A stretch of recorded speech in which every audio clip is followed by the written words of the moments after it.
So the dish we're going to cook today is a baked scooped red rooster potato with black olives and parmesan, sea salt, Albert Bartlett rooster potatoes, a drop of light olive oil on top of each potato. Just with your fingertips and the palms of your hands, gently massage the olive oil into the potato. The oven's preheated to 220 degrees. Look at them, they're exactly what we're looking for. These guys are cooled down now, even the tray's cold. You can cut through with a sharp knife, but then here's where the fun starts. See, the flesh comes out in a winner, back onto here. My mashing fork, I don't want to break it down too much, I want it to be rustic, a bit chunky. Black olives, pop them open. We want to break them down as we mash them with the fork. Capers, mash in the butter. Pesto, and the top is a little bit of oil. I like to add some of the oil at the beginning, adds more flavour, helps to keep the potatoes moist.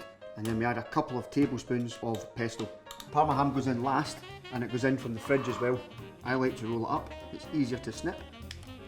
Fold it in one last time. Needs a bit of salt, a little bit of pepper. Now it's filling time. This is fun. There we go. Nice and full. Pack as much flavour as you can into that potato shell. Done. Breadcrumbs into the bowl. Parmesan. With our fingertips, just crumb them all together. Topping time now. This is a good method of using for putting on, dunking rather than sprinkling. You get much more coverage of the potato. Now back into the hot oven.